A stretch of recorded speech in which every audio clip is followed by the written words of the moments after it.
नमस्कार मित्रांनो, राज्यातील सर्व संजय गांधी निराधार अनुदान योजना, विधवा पेन्शन योजना, श्रावणबाळ सेवा राज्य निवृत्ती वेतन योजना, वृद्धपकाळ निवृत्ती वेतन योजना आणि इतर सर्व निराधार योजनेच्या लाभार्थ्यांसाठी आजचा व्हिडिओ अतिशय महत्त्वाचा असणार आहे. कारण मित्रांनो, सध्या प्रत्येक लाभार्थ्याचा एकच प्रश्न आहे की आमचा मे महिन्याचा हप्ता नेमका आमच्या खात्यात कधी जमा होणार.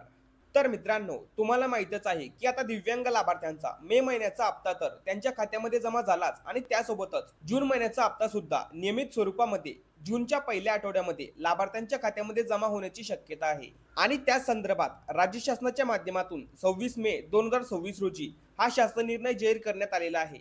या शासन निर्णयामध्ये दिव्यांग लाभार्थ्यांच्या जून महिन्याच्या हप्त्यासंदर्भात निधी मंजूर करण्यात आलेला आहे. मग आता इतर लाभार्थ्यांचं काय, त्यांना मे महिन्याचा हप्ता कधी मिळणार, मे महिन्याच्या हप्त्यासंदर्भात शासन निर्णय म्हणजेच GR कधी जाहीर होणार. तर मित्रांनो, मे महिन्याचा हप्ता लाभार्थ्यांच्या खात्यामध्ये कधी जमा होणार या संदर्भात अधिकृत माहिती आलेली आहे. तर मे महिन्याच्या हप्त्यासंदर्भात शासन निर्णय म्हणजे GR आज किंवा उद्यामध्ये जाहीर होणार असल्याची माहिती आलेली आहे.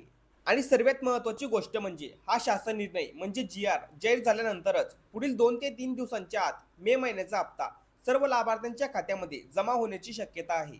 आणि त्या संदर्भात सामाजिक न्याय व विशेष सहाय्य विभागाच्या वेबसाईटवर नोटिफिकेशन सुद्धा आलेली आहे. त्यामुळे आता मे महिन्याचा हप्ता लवकरच लाभार्थ्यांच्या खात्यामध्ये जमा होणार आहे. आणि या संदर्भात तहसील कार्यालयाच्या माध्यमातून लाभार्थ्यांसाठी विशेष सूचना सुद्धा देण्यात आलेल्या आहेत. जर तुम्ही त्या सूचनांकडे लक्ष दिलं नाही तर 30 जून नंतर तुमचे हप्ते बंद सुद्धा होऊ शकतात. त्यामुळे संपूर्ण माहिती व्यवस्थित समजून घ्या.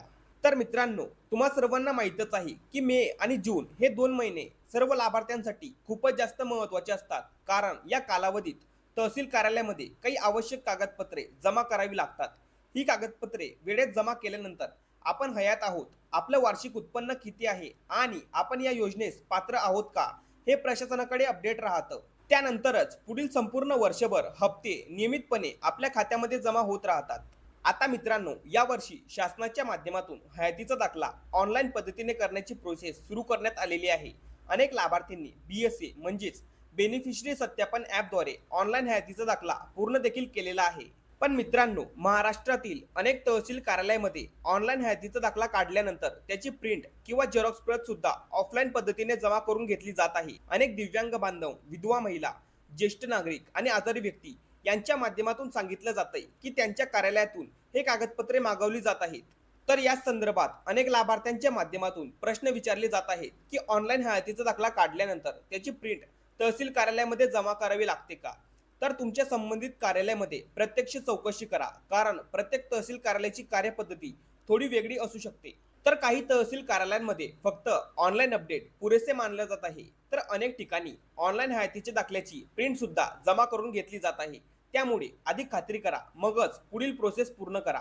तर मित्रांनो, अनेक लाभार्थ्यांकडून मिळालेल्या माहितीनुसार जवळपास 70 ते 80% तहसील कार्यालयामध्ये ऑनलाईन काढलेल्या हयातीच्या दाखल्याची प्रिंट सुद्धा मागितली जात आहे. कारण पुढे त्याचा आढावा आणि रिपोर्ट राज्य सरकारला पाठवावा लागतो. त्यामुळे अनेक कार्यालये हे कागदपत्र जमा करून घेत आहेत.